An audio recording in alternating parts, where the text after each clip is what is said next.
So yeah, thanks everyone for being here. This is our weekly webinar.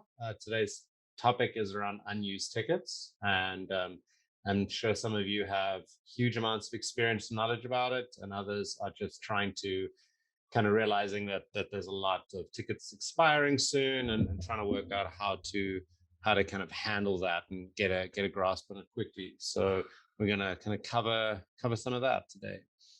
We host these webinars once a week, for the most part, other than the odd vacation holiday kind of thing. And the idea is to give rapid demos, previews of new features, and then just something. Sometimes it's just a how-to or best practice. And we do try to keep these at 15 minutes. So if I seem to be going fast, it's because I'm trying to make sure I'm respecting your time, and you come back again because you realize that this is quick, easy, and only 15 minutes. And yeah, so feel free to invite any of your team members or anyone you know who you think would be interested into these sessions. And it's just kind of a way to get a quick taste to sort of like see what we're doing, understand it, and maybe learn something, hopefully. So today's topic is around unused tickets. So I'm going to get started. Um, so as you know, unused tickets are confusing, and if they're a little bit confusing for you, you can imagine for your employees and travelers that it's just a maze of complexity and uncertainty.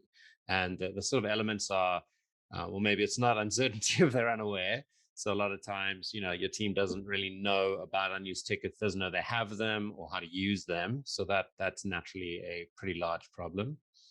They expire, so there's a lot of complexity around expiration dates and trying to make sure that that is being properly managed there.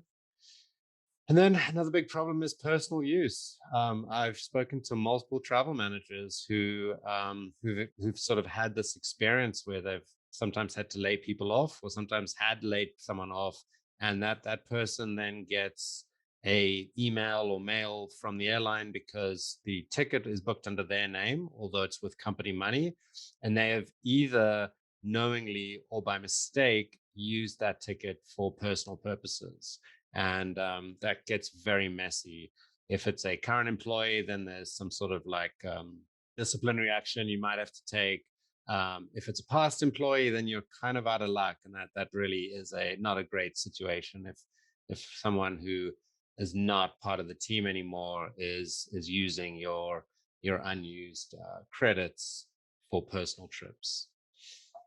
So there's some stats, just sort of quantifying how big of a problem this is. So, American Delta, Southwest, United disclosed that they've got a financial liability of more than $10 billion as of the end of last year. So, there's a lot of people out there with a lot of tickets that are kind of floating, and expiration dates are coming about.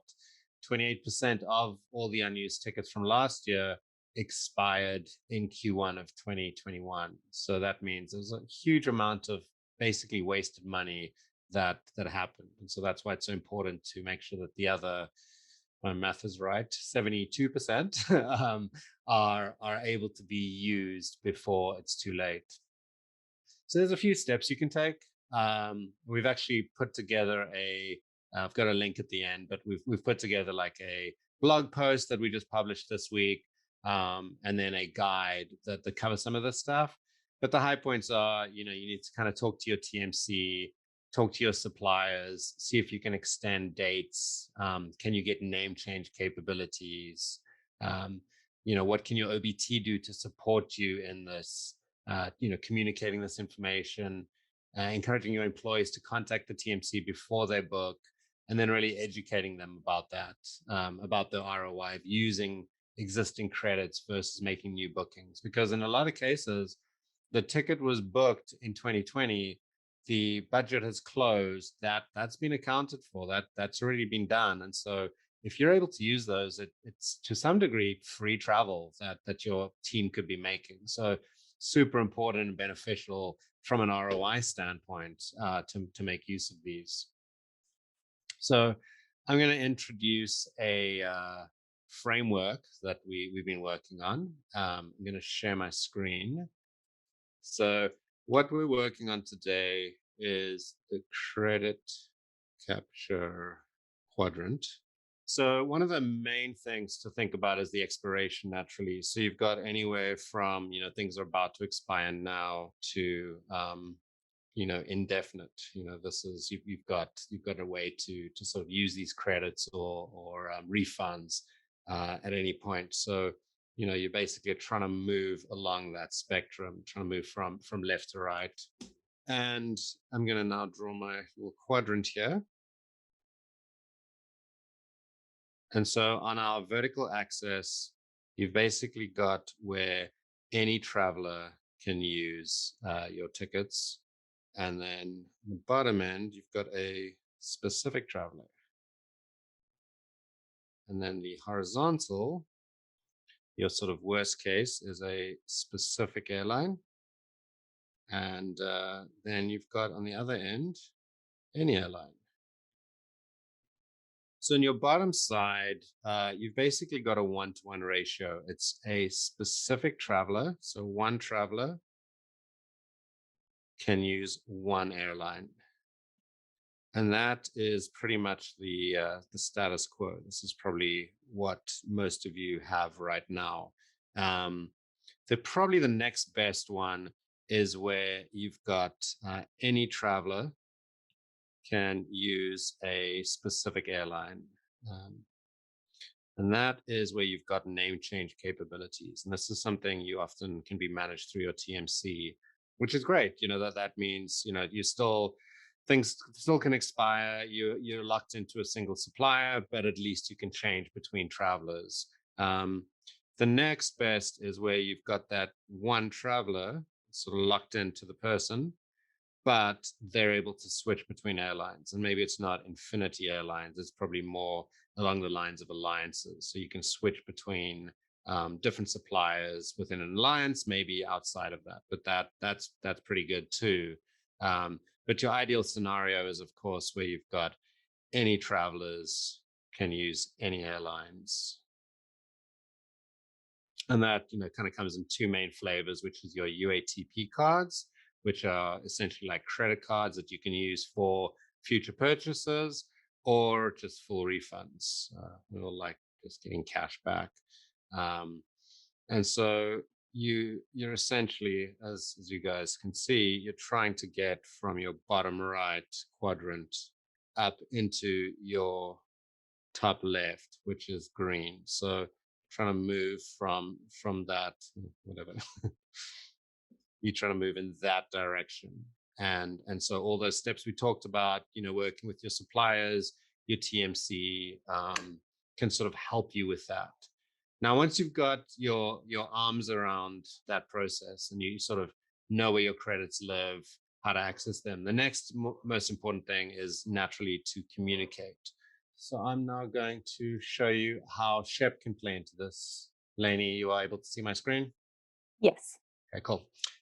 So for those that don't know, Shep is a communication tool that can pop up alerts and notifications. So for example, if an employee was to go to Delta, you could pop up, and this is an integration we have with FCM in particular, where we're actually able to pull in at a company level which airlines your company has credits for, and you can prompt them to contact the supplier.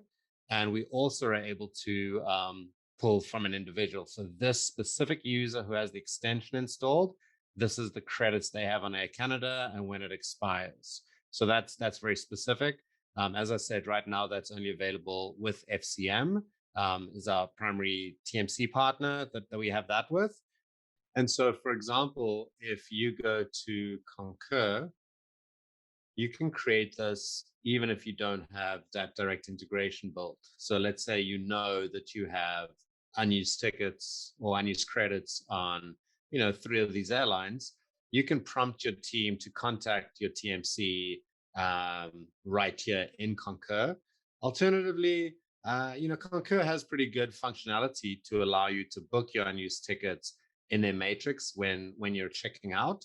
But this way, you're able to actually prompt the employee up front to say, hey, don't waste your time searching and looking for something else. These are the airlines specifically that you need to be looking for and searching for. while I'm here, I should show you just some of the other functionality. So, Shep is able to actually read fields. So I say I'm going to Hong Kong, and you'll see there's a new message that popped up. So I can dismiss this one, and we're able to bring in COVID restrictions. So can a foreigner enter? Do I need a test? Do I need to quarantine and stuff? So that's some of our general capabilities on top of, prompting people around unused tickets.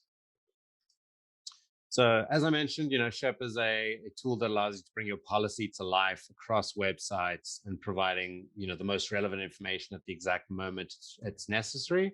Um, we do have a discount, sort of a recovery discount of 35% if you're able to sign up for an annual plan before the end of the quarter. But even if you don't and budget is limited, for a sort of pilot, you can lock in those discounts if you start a pilot within that time, and then coming out of the pilot, you can go into the full plan as well. And then you can sort of schedule a call. If you go to sheptravel.com, I can do a slowed down version of a demo, walk you through some use cases and how we can pull in duty of care information, sustainability information directly into the booking flow. As I mentioned, we've actually created a couple ebooks. One of them, the 5 steps, goes into the unused credits in a little more detail. Going over how to use those, how to discuss that with your TMC and such. And then guided buying is basically, once you've created your return to travel policy, here's how to pop up the relevant information using Shep. And if anyone has any questions, feel free to type those into the chat.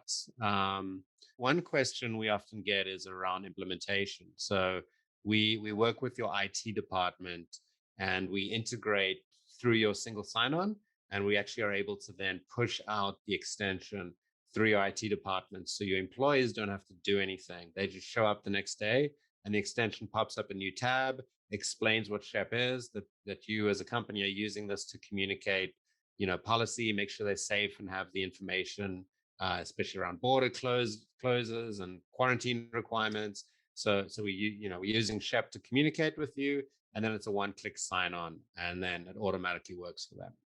Looks like that's it. Thank you everyone for your time and attention. And next week we'll just be having a typical, just a general demo. There's no real topic. But if you just keep going to this URL, we'll post the recording of this. If you do want to share that, otherwise you can sort of register for the next one coming up soon. Thank you. Goodbye.